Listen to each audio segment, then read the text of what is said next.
అందరూ కూడా స్టార్ట్ అవుతూ ఉంటారు. కొంతమంది ఇటు ఆఫీస్లకి కూడా వెళ్తూ ఉంటారు, కాలేజెస్కి కూడా వెళ్తూ ఉంటారు. సో ఋతుపవనాలు చాలా కనిపిస్తున్నాయి కాబట్టి ఇప్పటికే వేగంగా కదులుతున్నాయి నైరుతి ఋతుపవనాలు. ఎక్కడ వర్షం పడుతుందో తెలియదు, సడన్ గా వర్షం పడే అవకాశాలు కనిపిస్తున్నాయి. ఇంకా నిన్న మనం చూస్తే కాసేపు ఎండగా కనిపించింది, వర్షం పడదు అని అనుకున్నాం, కానీ విత్ ఇన్ సెకండ్స్ వెదర్ అట్లా మారిపోయింది. సో చాలా జాగ్రత్తగా ఉండండి. సో ఎవరైతే వెళ్తున్నారో రెయిన్ కోట్స్, అంబ్రెల్లాస్ పెట్టుకోవడం మర్చిపోకండి.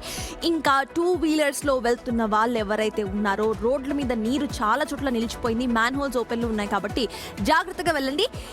నైరుతి ఋతుపవనాలకు సంబంధించిన ఒక అప్డేట్ చూద్దాము. ఇది ఏపీకు సంబంధించి. ఏపీలో నైరుతి ఋతుపవనాలు వేగంగా కదులుతున్నాయి. వీటి ప్రభావంతో రాష్ట్రంలో మోస్తారు నుంచి భారీ వర్షాలు కురిసే అవకాశం ఉంది. పార్వతీపురం, మన్యం, విజయనగరం, అల్లూరి, విశాఖ, అనకాపల్లి జిల్లాల్లో భారీ వర్షాలు కురుస్తాయని వాతావరణ శాఖ ఇప్పటికే తెలిపింది. పోలవరం, తూర్పుగోదావరి, అంబేద్కర్ కోనసీమ, పశ్చిమ గోదావరి జిల్లాల్లో మోస్తారు నుంచి భారీ వర్షాలు పడే అవకాశం ఉంది. ఉరుములు, మెరుపులతో పాటు గంటకు 40 నుంచి 50 కిలోమీటర్ల వేగంతో ఈదురుగాలులు వీస్తాయని చెబుతున్నారు వాతావరణ శాఖ అధికారులు. చెట్లు, పెద్ద పెద్ద హోర్డింగ్స్ పాత భవనాల కింద ఉండవద్దని సూచిస్తున్నారు. సో ఇక ఇదే అంశంపై మోర్ డీటెయిల్స్ మా ప్రతినిధి రాజు అందిస్తారు. రాజు, చెప్పండి, ఇటు నైరుతి ఋతుపవనాలు ఏపీలో వేగంగా కదులుతున్నాయని చెప్తున్నారు. ఇప్పటికే విశాఖలో కొన్ని అలర్ట్స్ కూడా జారీ చేశారు. ఇప్పటికీ కూడా అలర్ట్స్ కొనసాగుతున్నాయా? విశాఖలో అసలు ఎలాంటి సిచ్యువేషన్ ఉంది రాజు?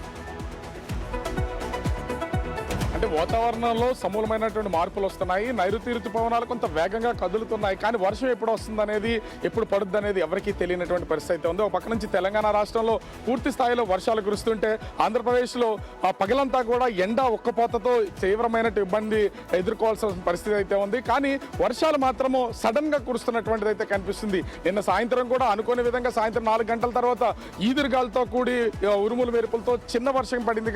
కానీ దాదాపుగా ఒక స్టేడియంలో ఫ్లడ్ లైట్లు పడిపోయేంత గాలులు అయితే విసిరినటువంటి పరిస్థితి అయితే ఉంది. ఈ రోజు కూడా అటు ఉత్తరాంధ్ర, దక్షిణ కోస్తా జిల్లాలకు సంబంధించి కొన్ని చోట్ల భారీ వర్షాలు కురిసే అవకాశం ఉందని అటు వాతావరణ శాఖ అధికారులు అయితే హెచ్చరిస్తున్నటువంటి పరిస్థితి అయితే కనిపిస్తుంది.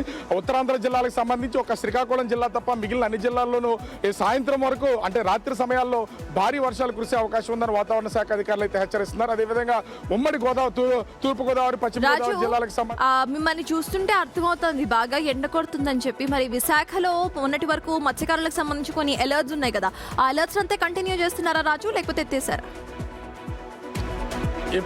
ఇప్పటికీ కూడా మత్స్యకారులకి ఆ అలర్ట్స్ అయితే కంటిన్యూ అవుతున్నటువంటిది అయితే ఉంది. ముఖ్యంగా చూస్తే మత్స్యకారులు వేటకు వెళ్ళొద్దు అనేది నిషేధం అయితే లేదు, కానీ వేటకు వెళ్ళినటువంటి వాళ్ళు కొంత వాతావరణ శాఖ, అదేవిధంగా మత్స్యశాఖ సూచనలు పాటించాలని హెచ్చరికలు జారీ చేస్తున్నారు. ఖచ్చితంగా వాళ్ళు ఎవరెవరు ఎటు వెళ్తున్నారు అనేది ఇన్ఫర్మేషన్ ఇవ్వాలి. అదేవిధంగా ఆ వాతావరణ శాఖ ఇస్తున్నటువంటి సూచనలు పాటించాలని చెప్తున్నటువంటిది అయితే ఉంది.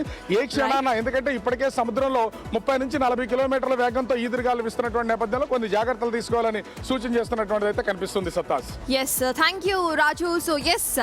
సో వాతావరణం ఎప్పుడు ఎలా ఉందో అర్థం కాని సిచ్యువేషన్. ఇప్పుడు రాజు వెదర్ కి సంబంధించి రిపోర్ట్ చేస్తున్నా కూడా అక్కడ తీవ్ర ఎండ కనిపిస్తోంది. ఇప్పుడు రాజు రిపోర్ట్ చేస్తున్నప్పుడు కూడా సో వర్షాలు ఎప్పుడు పడతాయో అనేది తెలియని విధంగా మారిపోయింది. ఇందాక చెప్పినట్టు నేను ఎండ కాస్తుంది, కానీ సడన్ గా విత్ ఇన్ సెకండ్స్ ఇటు వెదర్ చేంజ్ అయిపోతుంది. కాబట్టి జాగ్రత్తగా ఉండండి. ఎండను చూసి ఈరోజు వర్షం పడదు అని అనుకోకండి. అండ్ వర్షం పడితే పెద్ద పెద్ద హోర్డింగ్లు, చెట్ల కింద తలదాచుకోకండి.